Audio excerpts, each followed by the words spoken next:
In the beginning, Nibiru was a lush planet, teeming with life and vegetation. Nibiru orbits the Sun once every 3,600 years. This is called one Shar. Volcanic eruptions on Nibiru envelop the planet with a thick protective atmosphere, keeping the heat trapped on the planet during its long, cold outer orbit and shielding it from the Sun's heat during its inner close orbit. Unlike the other planets, its rotation was elongated, while the other planets and the hammered bracelet we call the asteroid belt were more circular in their solar orbits. As time went on and the people of Nibiru advanced, great astronomers and scientists emerged, even savants of great wisdom. Each Shar or orbit, the conditions on Nibiru grew worse. Drought and crop loss were studied, and it was determined that the orbit was growing closer to the Sun on the inner courses. Their atmosphere was growing thinner because of declining volcanic emissions. Try to explain why there are now warm sides and cold sides to winter storms. This is historically unprecedented. Over and over, the same paid-off meteorologists try to explain away the incredibly anomalous jet stream behavior. The job of mainstream media now is to make the completely unnatural seem natural to the public. Until recently, many have accepted the lies, but thankfully, that's starting to change. Now, even some of the most recognized experts are admitting on the record that they cannot explain all the anomalies occurring around the globe in regard to the weather. For many in the eastern U.S., the whole world seems a frozen wasteland. Those in the mainstream have done their best to fortify this belief, though it couldn't be further from the truth overall. True, we are now in for polar vortex 3. Any that take the time to research global maps on temperature deviations from normal will take note of the extreme glaring cold zone that is only in parts of Canada and the eastern U.S. Again and again and again, over and over and over. These are the areas that are being most heavily geoengineered toward the cold side. Temperatures in parts of these regions of North America have this year been colder than the North Pole and even colder than Mars. Does this seem just a bit off, considering we just had the warmest January on record in Alaska? For the entire planet, January 2014 was the 4th warmest on record. This was the case in spite of the fact that everywhere we try to examine temperature readings, the quote official temperatures are now routinely being underreported by as much as 5 degrees. Let me say that again. In regions where we have tried to verify the quote official temperatures for the day, we have seen the official temperatures underreported by as much as 5 degrees. What does this mean? It means that our planet is much warmer than we are being told, and official agencies are quite literally lying about this fact. The climate engineers have kept the parade of engineered snowstorms and manipulated jet stream cooldowns trained over the same locations over and over in order to create maximum media hype and maximum confusion in the population. Should it really be colder in parts of the lower 48 than the North Pole? Should the temperatures in many locations fluctuate some 50 degrees or more in a 24-hour period for the daily highs? Just to state for the record and to jog people's memories, 2012 was by far the warmest year ever recorded in the lower 48. How did 2013 end up with so many cold records in some parts of the U.S.? These cold records are in spite of the fact that November 2013 was the warmest November ever recorded on planet Earth. If you don't believe me, verify everything I'm saying. It's all on the record. Also for the record, Earth just had its 37th consecutive year of above average global temperatures. Yet another record to take note of. We just passed the 346th consecutive month of above average temperatures on planet Earth. Let's keep going on this. The Sochi Olympics were the warmest ever recorded. But what about down under? Is it cool down there? Well, no. 2013 was the warmest year ever recorded in Australia, by far. It was so hot that the meteorological maps had to change their color codings to reflect the never-before-seen temperatures. Could all these facts be true? How can this be, given the fact that the Weather Channel Theater paints a constant picture of a frozen planet? Consider this. That's what they're paid to do. That's the picture the climate engineers want the American population to buy into. The weather makers hammer the same highly populated regions of the U.S. again and again and again. They engineer snowstorm after snowstorm with artificially chemically nucleated snow, which, thankfully, many people have now taken note of. Headlines of cold, that's what the climate engineers want. That's what they're so focused on. The most populated regions of the U.S. that get hit over and over. That's the story the totally controlled mainstream media puts out. Does the media cover the rest of the planet that is constantly at far above normal temperatures? No, almost never. Does the media mention the fact that as of February 15, 2014, the Arctic ice cap is again at all-time record lows? Absolutely no coverage of this. What about the massive methane hydrate releases now occurring in the Arctic, which have all the potential to end life on Earth many times over? Not a word about this dire situation. And what about the brand new cloud types that were only first identified in 2009? Didn't anyone look up before that time? I'm speaking of undulatus asperatus, a type of cloud not noted before 2009. Again, how can this be? On the 25th of February, undulatus asperatus clouds were noted in Georgia. Amazingly, new types of clouds have been identified in recent years, many new types.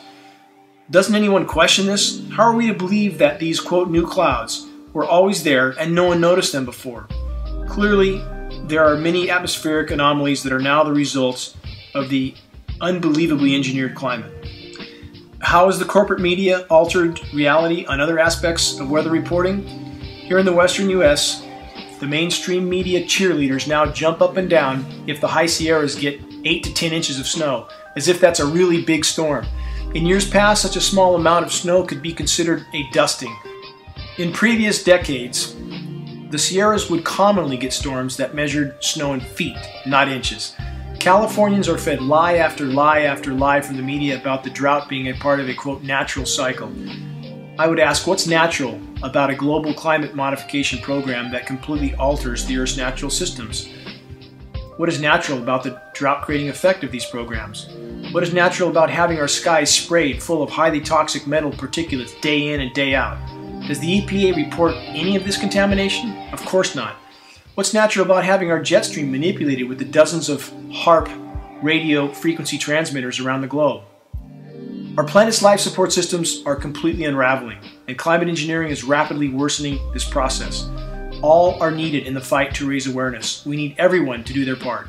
If we can awaken a critical mass of the public to the all-out assault they are being exposed to, the geoengineering dominoes will begin to fall. This is Dane Wigington with geoengineeringwatch.org.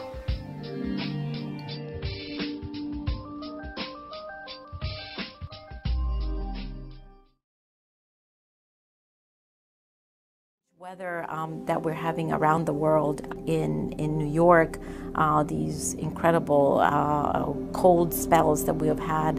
Who had ever heard of the vortex in New York, right, before that weird weather? The incredible heat that Australia has suffered, the floods in the UK, and you name it, it goes on and on and on and on. There's no country that has been exempted. These very strange extreme weather events are going to continue both in their frequency and in their severity. It's not that climate change is going to be here in the future.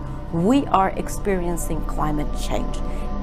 This Arctic blast could see America reach its coldest temperatures in decades. Millions of people across a huge swathe of the country are being advised to hunker down while the so-called polar vortex does its worst. Minnesota could be hardest hit, with wind chills set to make it feel like an astonishing -50 Celsius. The polar plunge has struck unusually far south. In Oklahoma, the rotating pool of freezing air is producing rarely seen temperatures. The inside of the New York to Washington, D.C. train iced up. Try opening the window in Chicago and you'll get this.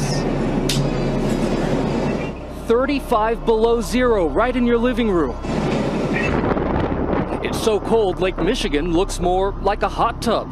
The water outside Chicago warmer than the frigid air, and ice already forming along the banks. Images of water turning to ice before it reaches the bottom. Parts of Niagara Falls have become frozen. South as Texas and here in Elk City, Oklahoma, heavy snow is falling. This is unusual even for winter. This weather combination that we're seeing right now with all of the snow and the cold is unlike anything that we've seen in decades. And I can't emphasize that enough. The cold really scares me. And as such, that we will have temperatures that are potentially deadly or certainly life-altering temperatures. Hundreds of flights continue to be cancelled, leaving passengers stranded. While on the coast, not far away, seawater, which flooded some communities during the storms, has now frozen over, marooning people there too.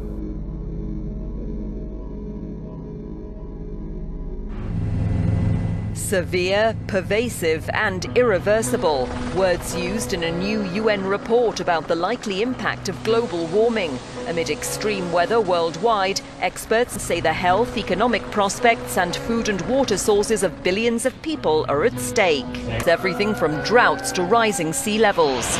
We're not in an era where climate change is some kind of a future hypothetical. We live in a world where impacts of climate change are widespread and consequential. We see impacts from the equators to the poles and from the coast to the mountains. There's no question that we live in a world that's already altered by climate change.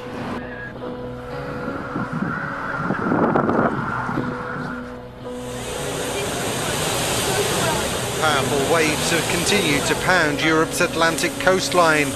2 people are now feared dead in the French holiday resort of Biarritz after they were swept out to sea.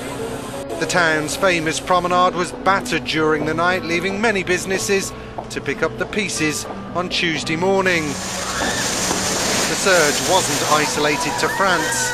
A large stretch of Europe's Atlantic coastline was hit by high tides, including Portugal and the Spanish region of Galicia.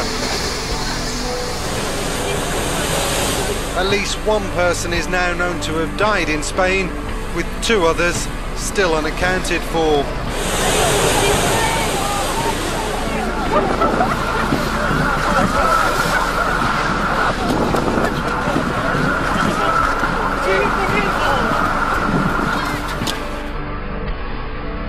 In Portugal, this amateur footage showed one man's desperate attempt to save his car, just managing to escape in the nick of time. Elsewhere, near the capital Lisbon, the swell was so bad, huge pools of foam like this started washing up along the shore.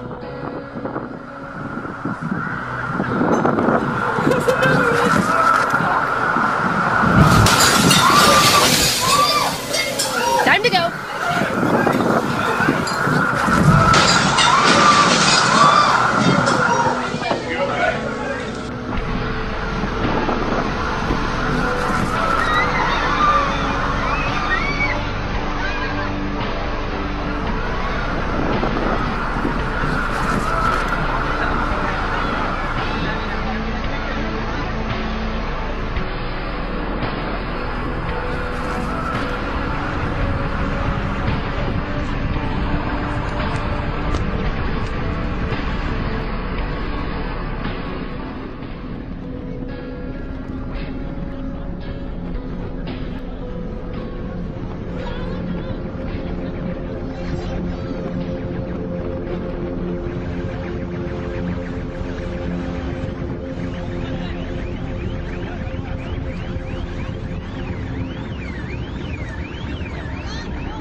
An earthquake of around 7 magnitude has struck China's far western region of Xinjiang. It's the earthquake that shook central New Zealand, including the capital, Wellington. The minute-long 6.3 magnitude rolling. Thousands of residents woke with a bang this morning after a series of earthquakes rocked the state. Many have told of their fear and confusion as the shockwaves rumbled through the suburbs. Tremors and shakes were felt right across Metro Adelaide. We have very few this close to Adelaide that are of this magnitude, so it is more unusual. South Carolina and Georgia got a bit of a shake last night. An earthquake with a preliminary magnitude of 4.1 shook homes and rattled residents' nerves. It's the second largest earthquake to ever hit the state. A 6.9 earthquake hitting off the coast of Eureka. Already 4 aftershocks. Chile has ordered an evacuation of parts of its northern coast following an earthquake with a magnitude of 7.0 jolted an area 35 kilometres north. Whoa! Oh, An earthquake. Big earthquake right now. Big earthquake. That's A really strong shaker right now. Very big. I still feel it. Are you still feeling it? Yeah. Steady It's shaking still there. shaking. My hands are shaking. A 4.4 magnitude earthquake has shaken Los Angeles. This is the second quake to hit the state in a week. This is the strongest quake to hit the city since the last aftershocks of the 1994 Northbridge quake. The United States Geological Survey said there could be a 5% chance of another strong quake within the next 3 days. Local residents in Nova Scotia and New Brunswick woke up to a bit of a surprise when a giant fireball illuminated Canada's skies early on Tuesday morning. CCTV captured the incredible moment when a bright burst of light lit up the sky. The fireball, which is thought to be a meteorite, could also be seen from Nova Scotia, where eyewitnesses said they saw bright lights in the sky and heard a loud noise like thunder at around 5 a.m. local time.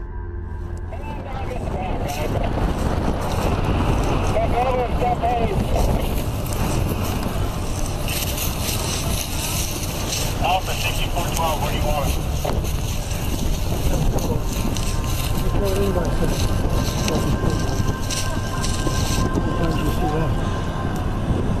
Not real often.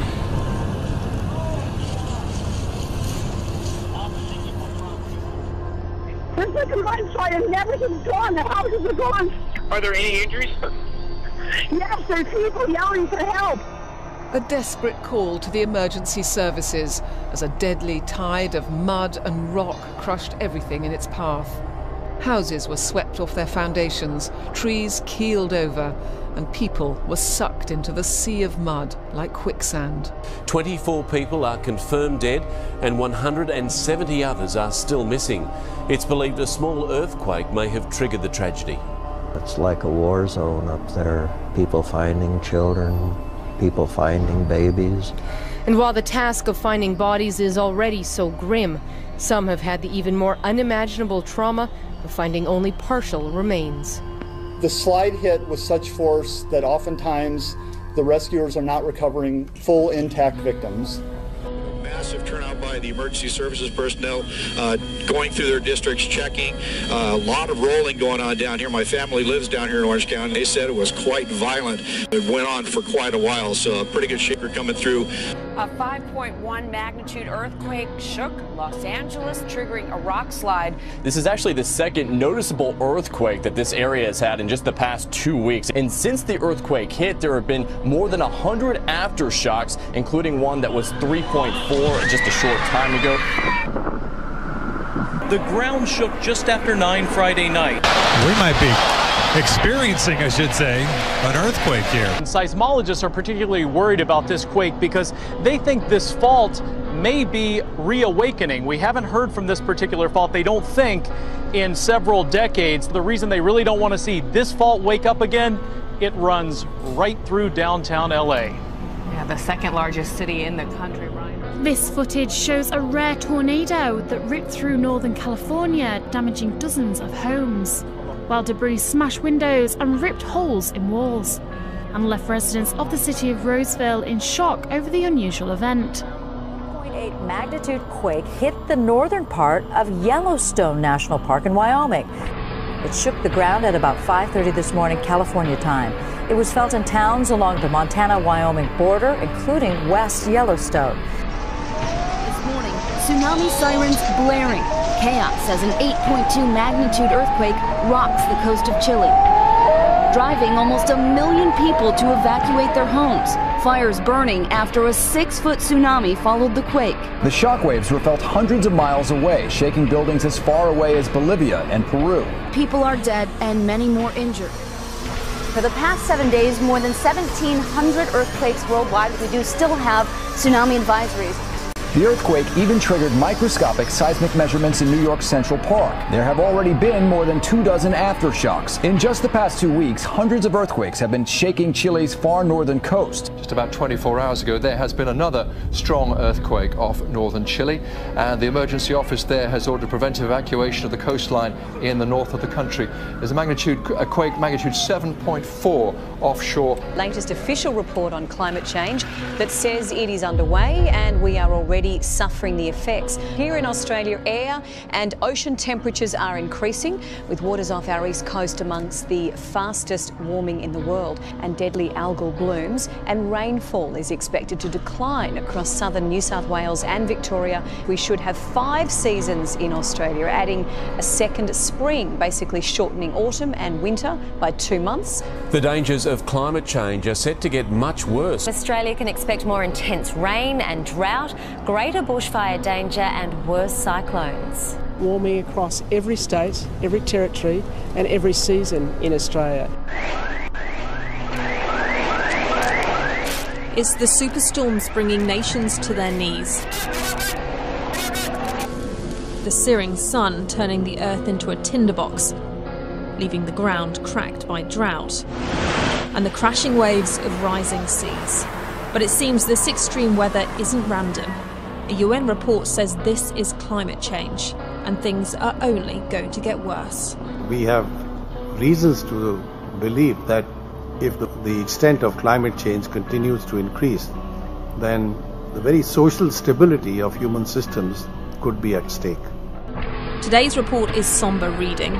Rising temperatures and changing weather could mean more crops fail, so food is scarce. Wildlife will face extinction. Rising sea levels could make water undrinkable, with flooding forcing millions from their homes. And the threat of war will rise as people fight for resources. Okay, we just found this out here in the middle of the lake. What the fuck is it? So foggy. Alright, I'll touch it. Okay, touch it. Oh, did you see it? Slimy? Yeah! You need a stick or something.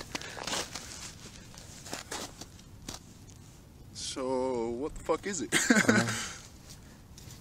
Touch it. Gross. Gross. Oh, weird. What if it's like a disease?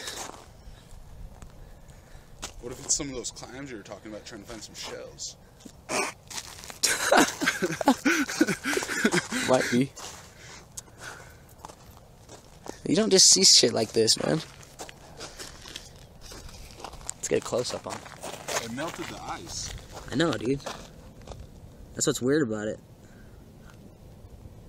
Maybe it was aliens, dude. It is alien eggs.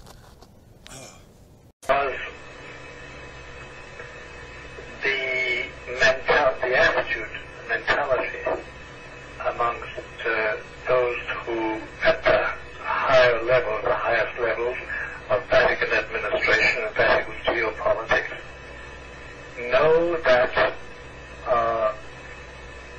now knowledge of what's going on in space and what's approaching us could be of great import in the next 5 years, 10 years. Carefully and well-chosen words, Father. Thank you. West of the Rockies, you're on the air with Father Malachi Martin. There's another planet in the solar system that they call Nibiru that was captured and moves like a comet in a 3,600-year orbit. Our own astronomers know it's out there. They call it Planet X. It has gravitational effects on the outer planets. They can't find it because it's so far out. Ancient Sumerians and what they had to say about it are correct. And what they say is that there's another planet in our solar system that was captured by our solar system as the solar system was forming. Sumerian records indicate that they began their counting not from the sun, but from a planet on the outside of the solar system. But most surprising was the inclusion of one more large planet as the 12th member of our solar system. The launch of Pioneer 10 in 1972 ushers in the era of deep space exploration. The craft journeys beyond the outer known planets, sending back data that is used to seek a possible 10th planet. 14 August 1978, which was just about 6 weeks after we discovered the fact that Pluto has a satellite. Once you have a satellite for a planet, you can determine how heavy it is. It turns out Pluto is very much smaller and lighter weight than we had thought, which meant Pluto has no influence, no appreciable influence on the motions of the planets Uranus and Neptune. At that point, we voiced the hypothesis that this means that there is at least one yet to be discovered planet in the outer reaches of the solar system. Over the past 2 decades, physicists have joined astronomers in the search for the mysterious Planet X. One of the things we did in 1978, having made this prediction that there was an additional planet, 10th or 12th, depending on your point of view, we sort of put our money where our mouth was, as it were, and we went out and we started looking for this thing. We've been able to refine the search area somewhat, get it rather narrowed down. We do our predictions based on the observed anomalies in Uranus and Neptune. We actually are currently looking down in the region of Centaurus, which is just south of the constellation Libra. But if it is in the kind of orbit that we describe here, it would have to be a planet that would have a mass something like 3 to 5 times the mass of the Earth. This would put it intermediate between the gaseous planets like Uranus and Neptune and the terrestrial planets that we have in the inner part of the solar system. So if this planet turns out to be in a 3,600-year orbit, then its mass will be correspondingly larger. This one here is a map of the solar system as we know it. The inner planets, this is the orbit of planet Pluto. And this here is the orbit that I have proposed for the 10th planet. And here's where we think it is right about now in its orbit. If Planet X exists, we are not alone.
are elected and you learned that the government knew aliens had visited Earth and the public didn't know, would you want the public, would you sure the public found out? Well, it depends on what these aliens were like and whether they were Democrats or Republicans. So you have to go further than that. Do you believe in life on other planets? Oh, yes. There's not much question at all. But there's life throughout the universe. We're not alone in the universe at all. you're convinced that we're not alone in the universe? Oh, I know for sure we're not alone in the universe. Now, have we been able to identify for sure where the other planets are? No, we have not. Certainly not in our solar system. But they've identified quite a number of planets now that very likely could be life-bearing planets. And I happen to be privileged enough to have been on the fact that we have been visited on this planet. And the UFO phenomenon is real, although it's been covered up by our governments for quite a long time. Whoa! Hang on a minute. Well, this is big. Whoa! This is all of this is quite a shock to me. Well, I'm sorry you haven't been reading the papers recently. It's starting to open up quite a bit. So you're telling me? Well, there's a lot of information to take on board. Hang on a minute. I mean, listen. I've heard crazy UFO nuts tell me this kind of thing before. I've never had Dr. Ed Mitchell, the sixth man to walk on the moon, a respected scientist in his own right, announced to me that we've been visited by aliens from other planets, and that they definitely are out there. There's no debating it. Well, that's the first time you've ever talked to me, or I've told you about it before.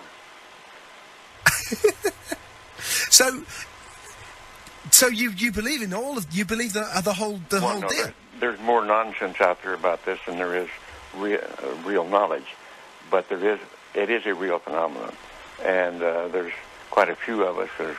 It's been well covered up by all of our governments for the last 60 years or so, but slowly it leaks out, and some of us are privileged to have been briefed on some of it.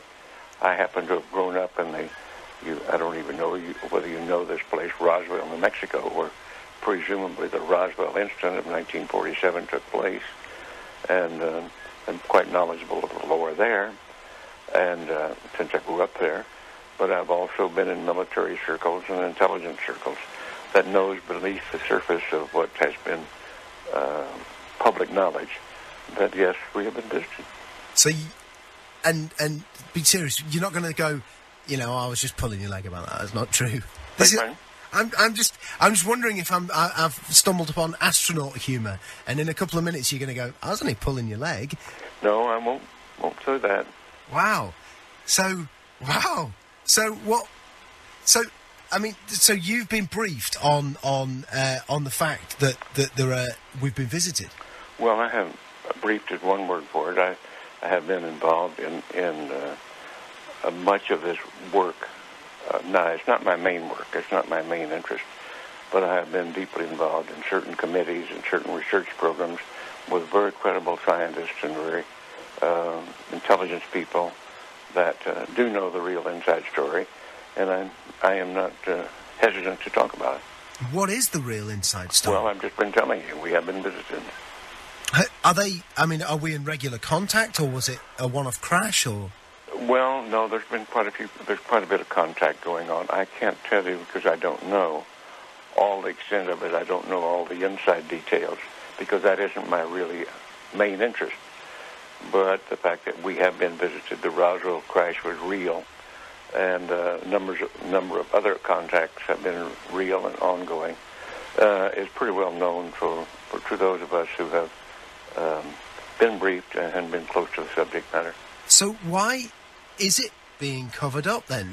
Why is it that it's not mainstream? Well, the reason for that goes back to the main instance really started taking place after World War II, when in the United States, at least, I can't speak for the European governments or the South American governments, all of them have recently started opening their files. And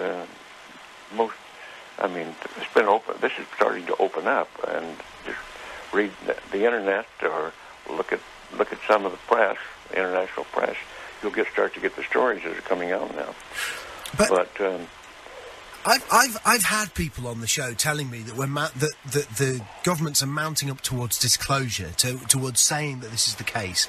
Do you think it will be the case that there will be an actual disclosure on this, maybe this year, that the governments will come out? I don't know whether it'll be this year in the United States, but certainly we've already had it in the last few years from the Belgian government, the French government, the Brazilian government, the Mexican government.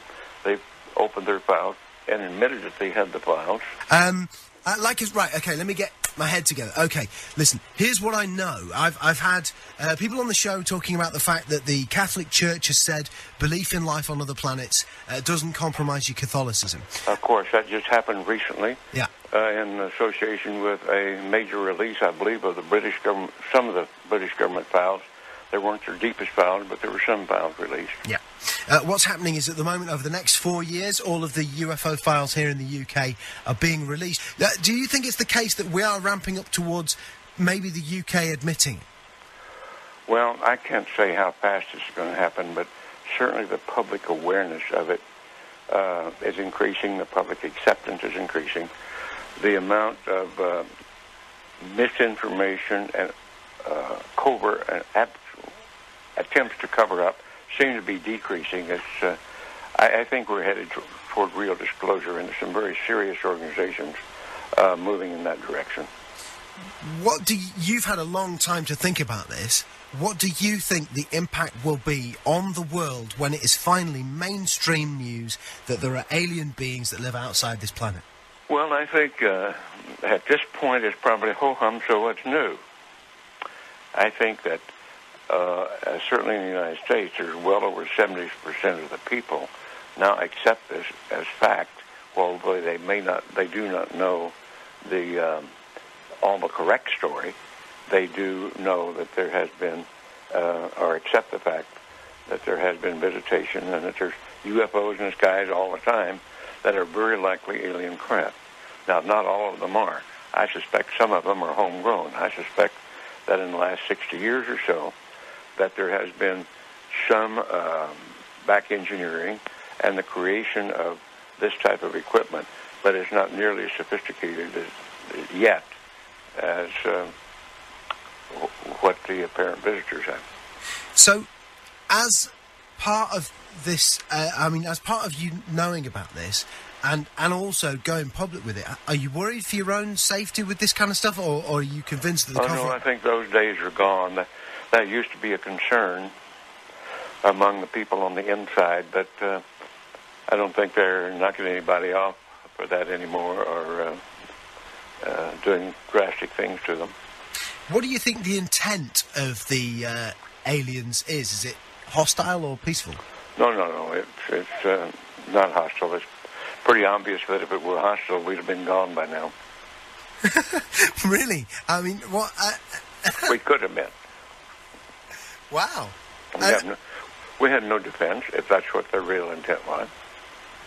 And what are we talking? What do they look like? Are we talking like, the traditional sort of... You've seen some of the pictures. The pictures that I know of, some of them are these little people that look strange to us. And as far as I know, from my contacts that have had contact, that's pretty accurate.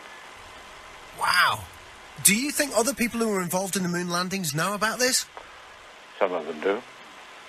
But again, it's like other people. If you're interested enough to dig into it and want to know about it, you can know about it.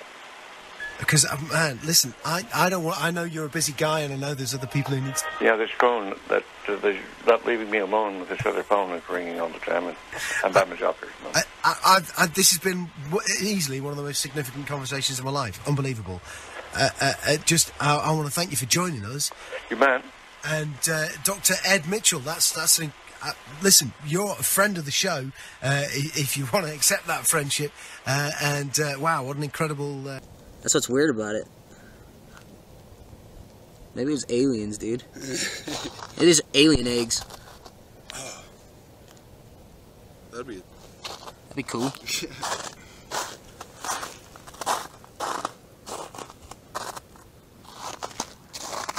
What do you think, Jordan? I don't know. I don't know what to think. I want to touch it again.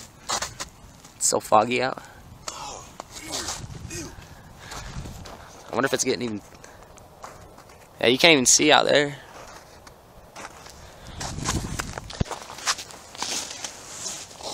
What do you think they were drinking?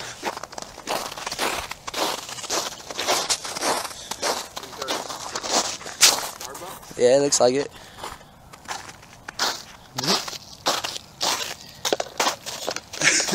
Yeah. Huh. That's fucking fucking weird. Look at that thing, dude. I know. I wonder if we can find another one. Bottom line is the stargates are opening. Even the clouds, the National Oceanographic Administration saying something's happening. The clouds, the normal clouds that used to be at a specific height, are lowering and they're dissipating. That's true. Whatever God made is being taken away. The chemtrails are terraforming the Earth, but that's another story. How do the aliens fit in? Just do a 5-minute, 10-minute just thing, because I don't think people understand that when the Vatican made its, you're going to love the word, quantum shift to now embrace what they usually teach are demons. And by the way, I was in contact with one of the most prominent sorcerers, an elderly gentleman for the Vatican, so I know from his position what he sees taking place. But so this is a quantum change. Chris dealt with Jerusalem being a critical part of the move, but also how do the aliens fit in? And I'm not trying to take away from Petrus Romanus, but my guess is that they're kissing cousins, okay? Okay, well, I'll go there then. I just want people to know that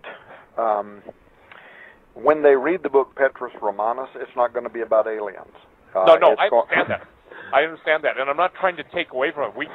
When we go to the questions, we'll go specifically to that, but I think, look, we only got 15 minutes before we go to the questions, okay? And okay. I'm getting emails asking me to ask you that, because there are people that have listened to you, are now being, introduced to Chris, but have listened to me, and they're saying, okay, I'm starting to get it now. So if you just want to take 5 minutes, that's all I'm asking. All right, I'll do that. Yeah. Okay, and so let me just jump really far forward and just say this. The rabbit hole goes very deep, right? Yep. And I will do published work on this probably this year, in which I'm going to show the world interdisciplinary works from the Vatican, in which they are explaining how mankind could soon be evangelized, that's their word, during contact with spiritual aliens. I know that sounds extraordinary. If people want to email me, I'm glad to send them the actual publications from some of the highest placed astronomers inside the Vatican, in which they are talking about us soon being greeted by extraterrestrial civilizations, and how we will need to respect those intelligences who are going to have, according to these documents from the Vatican, they're going to have, let's say, a higher level of understanding of God. And the reason is because they're not fallen, according to this theology. We're fallen. They're not. They're closer to God than we are. And therefore, they're going to have a non-terrestrial intelligence that offers better understanding of the relationship between God and the whole of creation.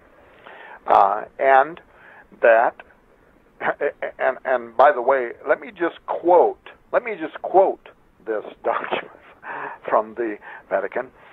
This quote, this would not immediately oblige the Christian to renounce his own faith in God simply on the basis of the reception of new, unexpected information of a religious character from extraterrestrial civilizations, but such a renunciation could come soon after as the new religious content originating from outside the earth is confirmed as reasonable and credible.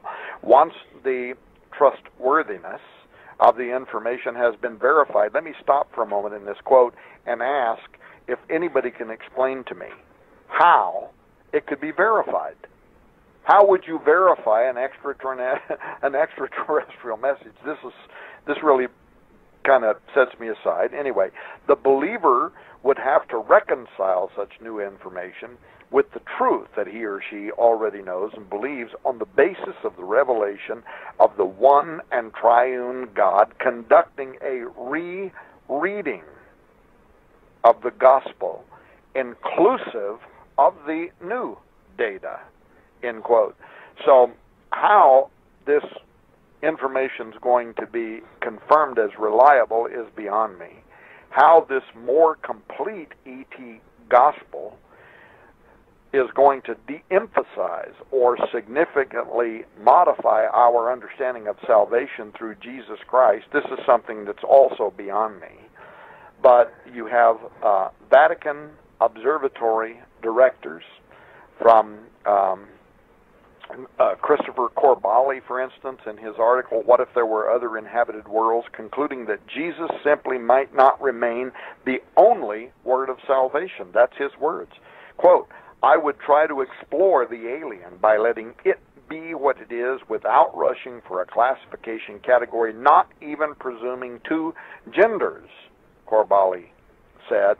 And then he drops this bombshell, quote, while Christ is the first and last word, the Alpha and Omega spoken to humanity, he is not necessarily the only word spoken to the universe.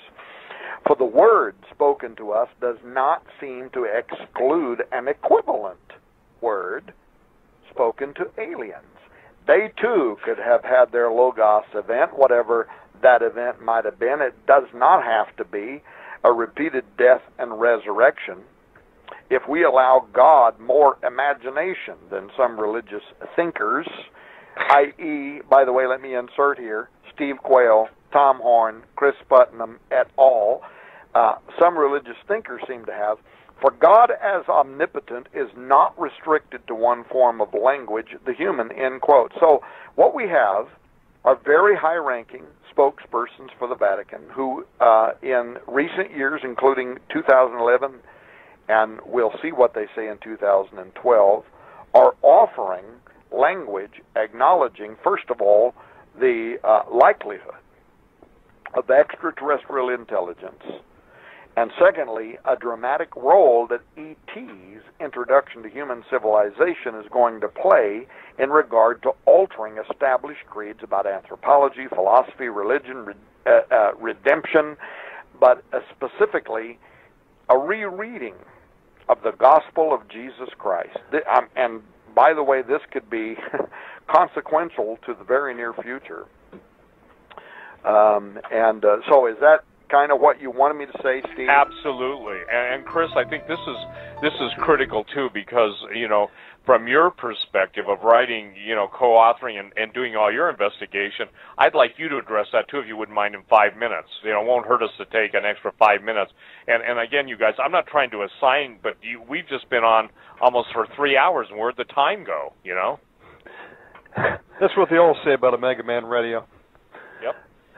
So, Steve, were you asking me about my opinion on the alien question? I'm asking you about the change in the theology of basically the Catholic hierarchy and in relationship to the alien. Basically, what they're undermining, if the basic Bible is there's no name given under heaven at which a man can be saved. So I want your take on that, because again, you know, you are a man who gets in and delves into things. And so, you know, please address that issue. Well, I'll tell you, what Tom just said is very disturbing. I mean, anybody that's talking about changing the gospel, I mean, that, you know, the Apostle Paul said in Galatians, if I or an angel from heaven preach another gospel to you, let them be accursed.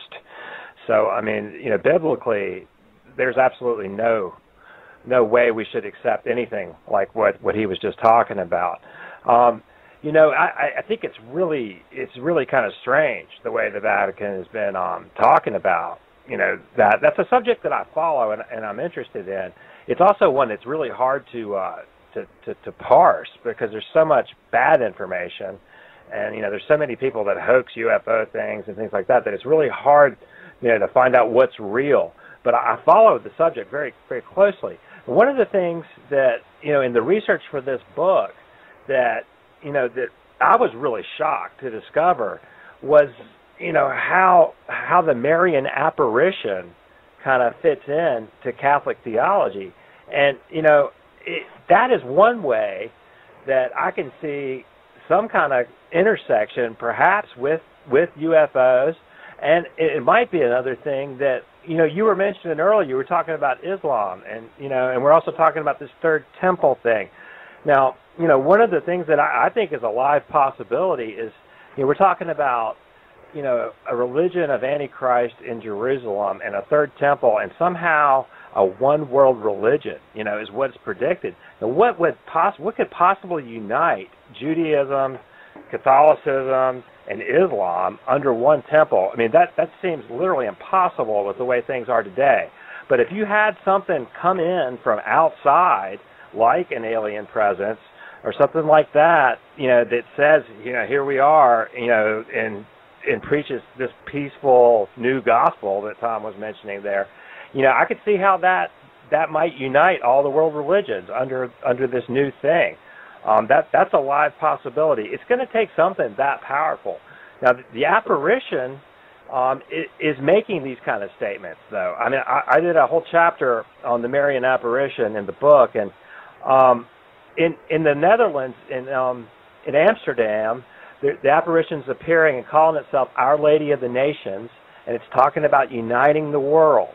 Okay, and we look at the prophecies in the book of Revelation, and we see that Revelation 17 is talking about this one world religion all coming together. And what could do that? It's interesting that the Muslims also venerate Mary. Okay, and that seems to be an intersection between these two, classically opposing faiths that could actually bring them together. Now, I don't know how that's going to play out, but it could actually intersect with this thing that Tom's talking about, with the Vatican hinting at alien presences. Now, it's going to take something external and something really huge to get the world's attention to unite everybody under one leadership and one faith. And, I think that is something that we can't exclude, because it seems like possibly that is the strong delusion that the Apostle Paul talked about in 2 Thessalonians chapter 2. I agree with you on that. Absolutely. Hey, Chris, one thing you might factor in, too, I think is fascinating. Fatima, the visions of Fatima, which is obviously a city in Portugal, but what is Muhammad's daughter's name? Yeah. Right. So I made this statement, you guys, and of course, obviously my fans didn't appreciate it 15 years ago, but I said I can literally see how that's going to merge together, because look, you've got the whole concept, you've got the Islamic, and boy, I wish some of these generals in our Pentagon would get their acts together, because they don't understand the theology, the ideology of Ahmadinejad, when he believes that if his exact words were, if 50 million Iranians have to be martyred to bring on the Imam Mahdi, then so be it. Well, now you've got everybody working together, so I think it's fascinating, okay? Just that I don't believe there are any coincidences. And remember, you quoted Galatians a minute ago, and what's neat, Chris, about that, that's the only time I see Paul saying something twice. He says, let him be accursed. Again I say unto you. Remember that? Yeah, he does. That double, if you will, in the mouth of 2 or 3 witnesses, let every word be established. But that doesn't happen that much in either the Old or New Testament. And when it does, I mean, it's like God saying, listen, I have esteemed my word above my name, and he's putting his hallmark on it. So I just want to throw that in, because obviously, look, there are seducing spirits. There are people that literally believe, they sit down in a seance, call up the spirit of Uncle George. It's not Uncle George. The Bible teaches give a man once die and once a judgment, but it's a familiar spirit, a spirit that is familiar with them. So now, Tom, and I think that, boy, I wish we could do another show on Stargate, you guys, because here's the thing.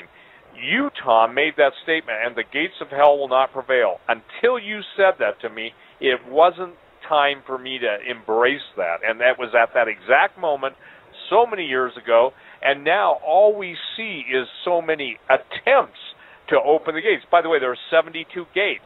There are 72 stargates. There are 72 goetic demon gates. There are 72 ionospheric heaters like HARP. We're seeing all the 72, and for the record, there are 72 fusion centers in the United States, okay? The combination of all the intelligence gathering and law enforcement, 72. That number is throughout. So I think, Chris, the point that you're bringing up is absolutely critical for the people listening tonight. And look, every time I do a talk radio program, and bless you both for coming on, and we'll take the questions or whatever in a few minutes, but I know this. I know, what can I say to the people? And this is how I get to the bottom line, you guys. It may sound not the right way to say it, but if I could say to the people of God, and I knew that today was my last night, what would I tell them? That's what I try and bring into into a conversation like this. And Tom, that's why I took you to the bottom line, okay? Sometimes as researchers, I mean, Gentlemen, excuse me 1 second, please.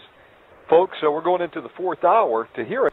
Well, I think it's critical that if this is the last thing, we have to bring people to the lateness of the hour. I think we've lived in the indefinite prophetic long, and now we're in it's happening now. So Tom, it's not, listen, if the guy croaks, forgive me, Ratzinger gets knocked off, murdered, assassinated, I mean, this thing can come so quick, and I think that we don't set time, but we can look at the events, and the fact that you guys wrote the book at this time, and all the headlines are basically, you were ahead of the headlines, that has to tell me that the time clock is punched, and we're on accelerated events being fulfilled right before our eyes. Hey, Bruce, let's take a break now, and then that'll be our last break before the end of the show.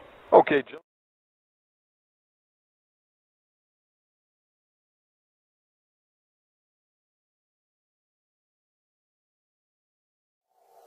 Now, an exoplanet is simply a planet outside our solar system. And to put this recent discovery in context, I thought it would be good to review the history of the discovery of exoplanets so far. The first discovery of an exoplanet was in 1992, so really not that long ago, probably within the lifetime of most of the viewers of this video. Now, this planet was discovered around a pulsar. The first discovery of a planet around a star, much like our own, was only 3 years later, in 1995. Most of the planets discovered since then were what we call hot Jupiters. In other words, they are gas giants which circulate very close to their parent star, which of course makes them rather hot, hence hot Jupiters.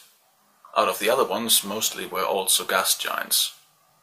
However, in 2011, so only about 2 years before this video, we discovered the first Earth-sized planet. To think about all this, before 1992, we didn't know if there were any other planets outside our solar system. In other words, we did not know whether or not we would ever discover another world, let alone a habitable one.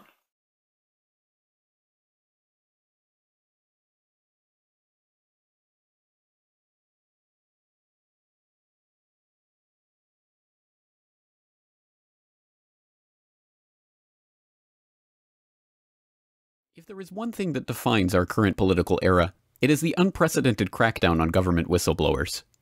If the Bush administration's invocation of the little-used state secrets privilege to silence those exposing corruption is taken as the beginning point of this era, we have seen a steady progression throughout the past decade, culminating in Obama's unprecedented war on whistleblowers. As we have explored previously on the Eye-Opener, the Obama DOJ has been relentless in its prosecution of those seeking to shine the light on government fraud, abuse, and criminality. In his first 5 years in office alone, he has charged 8 whistleblowers under the Espionage Act of 1917, more than all other presidents combined. And for those brave souls who do stand up to government abuse and manage to survive the seemingly inevitable court battles and legal challenges, the toll on their career and personal finances is just as severe. Take Thomas Drake, the NSA whistleblower who was himself charged under the Espionage Act and eventually convicted of a misdemeanor charge. Stripped of his security clearance and blacklisted in Washington, Drake has been reduced to working at the Apple Store, where, according to reports, he once served Attorney General Eric Holder as he went shopping for an iPhone. Or take Richard Barlow, the CIA intelligence analyst who blew the whistle on the high-ranking government officials who were tipping off nuclear proliferation suspects about FBI stings and helping them to ship important nuclear weapons technology to Pakistan. He was fired from a position at the DoD after raising concerns about how his reports on Pakistan's nuclear capabilities were being altered by his higher-ups. Despite being called one of the most brilliant analysts I've ever seen by the State Department Inspector General, and being vindicated in a 1997 IG ruling that restored his security clearance, His career was scuttled and his family torn apart by a systematic campaign to smear his name and disrupt his marriage. The campaign worked. Barlow was unable to continue working as an analyst, his marriage ended in divorce, and in 2005 he was tracked down by researchers working on the story of the AQ-Con network to a motorhome in Montana, where he was living with his 2 dogs. Sadly, these stories are not the exception in the annals of modern-day whistleblowers. They are the almost universal rule.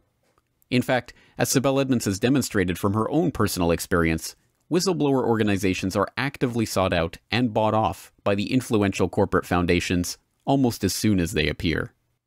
In a 2011 interview on Global Research TV, she explained her own experience forming the National Security Whistleblowers Coalition to bring together whistleblowers in their own independent organization.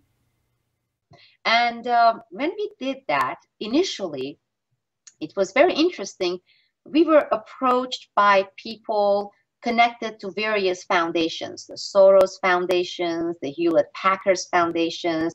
They came and they said, well, what you're doing is great. This will bring lots of publicity, all these whistleblowers banding together, but you need to do it more professionally, like Pogo does. And these are the same people who've been funding Pogo and Gap.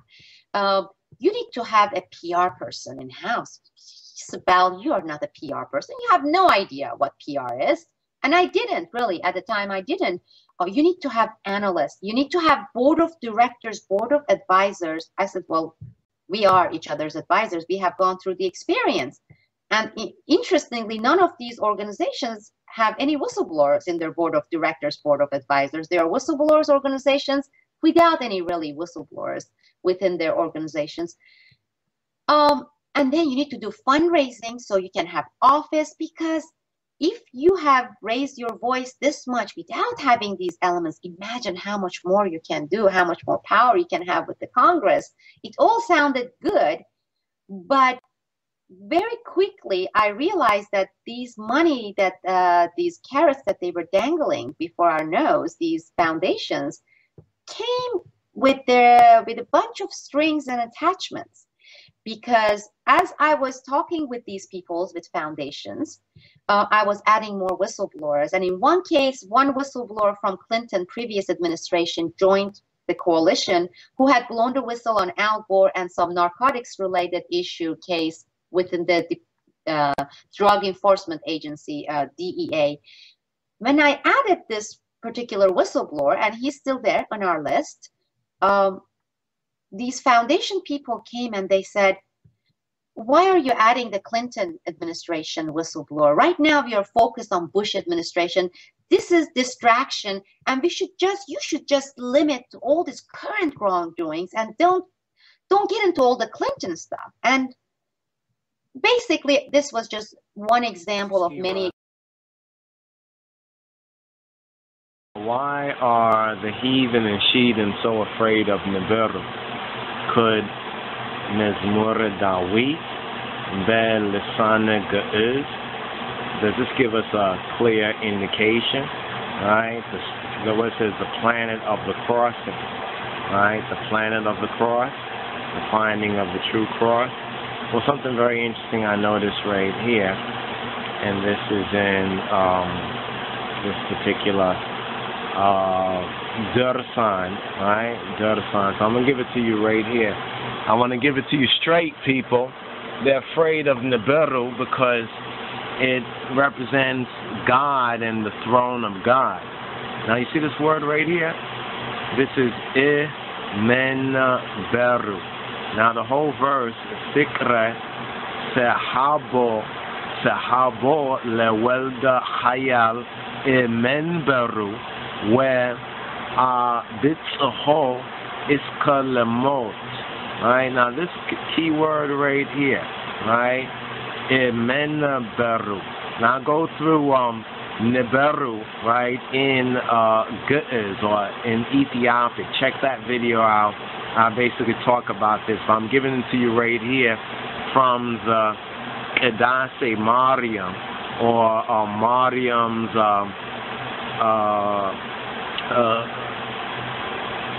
Kadush, as they say in the modern Hebrew, or Kedase. here, this says this right here. Let me actually bring this up. Let me just put this right here and bring this up right here. Now, here this is the Amharic, so this will give us a Targum. And here we're at Meto Haya Sebat, or verse 127. It says, Hayal Weldina Fikar Kazufanu Sabo Iskamotim Adareso. Basically, and he reached until death, being pulled down from his throne, right? Because of because of love, right? Hayal Weldin, the powerful son, or the god. Hayal breaks down to El, or Chel, in the ancient Afro-Semitic, or the root of the Hebrew. And you thought Hebrew was, it is the language of angels, right? But the Ge'ez is the language of God. So Hayal Weldina Fikar Kazufanu. That's the key word there. Zufanu. So Zufanu, right? Let's see if we can bring this up side by side right here. Right? Is this particular, so when this is worn down, it would correspond to the ka, but basically in or from, right? From Nibiru. Right? From Nibiru. Fikar, because of love, God came down from his throne. And now in judgment, he is bringing his throne near. So, does the Mezmur Dawit Belisane Ge'ez give us a clear indication?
What the fuck is that? I don't know, but that's creepy. But maybe it's a nuclear bomb, dude.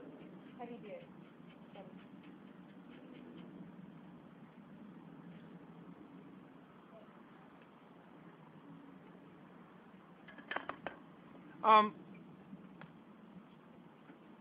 What the fuck? It's so creepy. The Vatican has a very, very great deal of power. We've talked about it. They have, whether they admit it or not, a great deal of political power all around the world. One of the things that they did fairly recently was they muscled, and I do intend to use that word, they muscled their way onto a mountain in Arizona, Mount Graham, and they built an observatory on Mount Graham in connection with an Arizona university. However, the Vatican has the larger part of the control of this observatory, looking at deep space things. That's right. Now, why would they have done that, Father? Because the attitude, mentality amongst those who, at the higher level, the highest levels of Vatican administration and Vatican geopolitics, know that now knowledge of what's going on in space and what's approaching us could be of great import in the next 5 years, 10 years. Carefully and well-chosen words, Father. Thank you. West of the Rockies, you're on the air with Father Malachi Martin. There's another planet in the solar system that they call Nibiru that was captured and moves like a comet in a 3,600-year orbit. Может ли небо упасть на Землю? Вопрос уже не актуальный. Прогрессивное человечество ждет более грандиозного события – падения на Землю другой планеты. Конечно, не в прямом смысле слова, но планета Нибиру подлетит к нам так близко, что последствия могут быть катастрофическими. Дело в том, что Нибиру, или как еще ее называют планета X, гораздо крупнее Земли, а значит и ее гравитационное поле гораздо сильнее. Его разрушительное влияние мы почувствуем в конце 2012 года, когда сближение будет максимальным. Как следствие, изменение наклона нашей планеты, а соответственно и полюсов. Глобальное похолодание там, где сейчас тепло, и очередной всемирный потоп. 2/3 населения нашей планеты попросту погибнет. Согласно одной из теорий, Нибиру – это планета богов. В древних текстах их еще называли Анунаки, то есть сошедшие с небес. Раз в 3600 лет она якобы появляется, приближается к Солнечной системе, к Земле. Согласно некоторым расчетам, к 2011 году темную планету будет видно даже невооруженным глазом, а 21 декабря 2012 года Нибиру пролетит мимо Земли и засияет на нашем небосклоне яркой красной звездой, словно второе Солнце. Кстати, по случайному ли совпадению или нет, но именно в этот день заканчивает... Про неї знали ще стародавні шумери. Про неї знає і НАСА. Та на уроках астрономії ви не почуєте про неї ані слова. Колись вона вже була тут. Існування невідомої планети забороняють говорити вголос. Нібіру. Ліпше запам'ятати назву цього світила, бо вона наближається. У 72-му році Джозеф Брейді з Каліфорнійського університету помітив, що якась невідома планета викликає гравітаційне безладдя орбіти комети Галлея. Розрахунки астронома показали, що вона в 5 разів масивніша за Землю. Та цю інформацію швидко прикрили, пославшись на похибки дослідницького апарату. Тривалий час дослідники НАСА замовчували відомості про Нібіру. Усю інформацію про неї суворо оберігають і не піддають розголосу. Повторення всесвітнього потопу. Це станеться, якщо Нібіру пройде над одним із полюсів. Крига розтане, і спасіння тонучих – справа рук самих потопельників. Інформацію про Нібіру і досі замовчують. Жодної програми, жодного документального фільму. НАСА не публікує результатів своїх досліджень. Та зараз мовчати вже немає сенсу. І відомості про червону планету спливають на поверхню. А в травні 2012-го її побачать усі неозброєним оком. У вересні того ж року Нібіра буде схожа на друге Сонце. Тільки...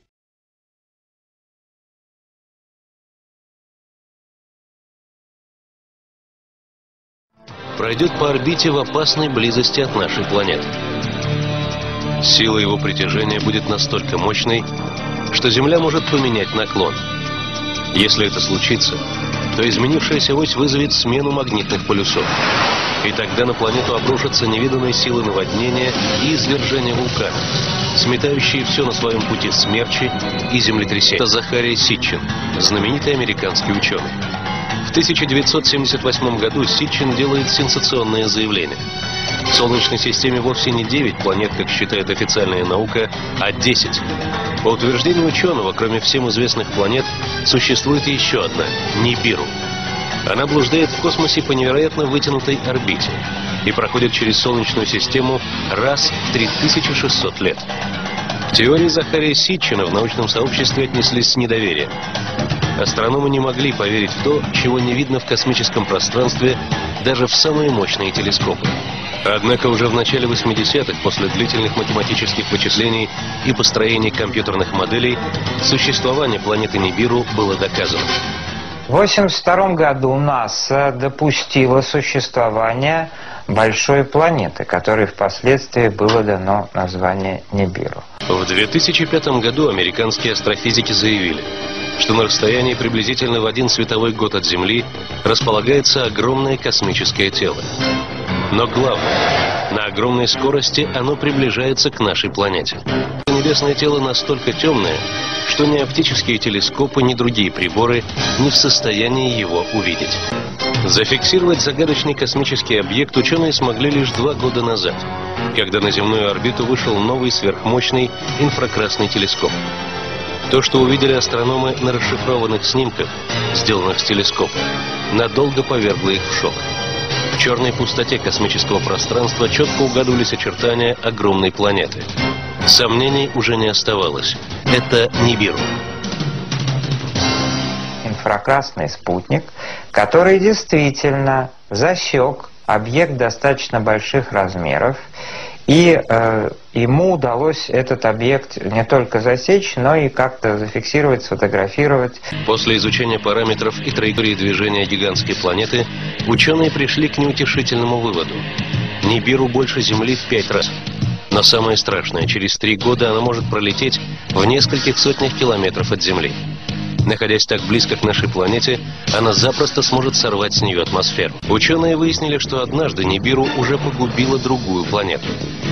Оказалось, что 16 миллионов лет назад в нашей Солнечной системе существовала планета Фаэтон. Она располагалась между Марсом и Юпитером. Теперь на ее месте пояс астероидов. Ученые считают этот пояс не что иное, как осколки древней планеты. По словам астрофизиков, скорее всего, Нибиру столкнулась с Фаэтоном, когда она в очередной раз проходила через Солнечную систему. После такого удара планета разлетелась на куски. По словам ученых, правительство просто скрывает от человечества правду, чтобы не вызывать панику. Представители всех военных разведок мира эту информацию о том, что Нибиру может принести значительный ущерб, урон, разрушение и даже гибель жителей Земли, имеют. А не разглашается эта информация и не становится достоянием общественности только лишь потому, что НАСА и все эти структуры хотят спасти достойных представителей Земли, спасти всех, они